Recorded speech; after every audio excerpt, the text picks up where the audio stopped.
irregular sa present tense subjunctive. Papakita natin yan. So ngayon, ang ating tanong na ay when to use the subjunctive. Pareho palang present tense. Parehong present tense indicative, present tense subjunctive. Parehong present tense. No, tanong, kailan natin gagamitin yung present tense subjunctive? At hindi tayo gagamit ng present tense indicative, kailan yan? So these are the uses to express desire, to convey doubt and uncertainty, impersonal opinion, yan, conditional action, at iba pang mga gamit na nasa libro.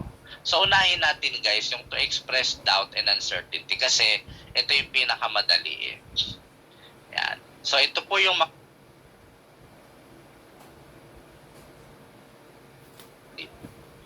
pareho palang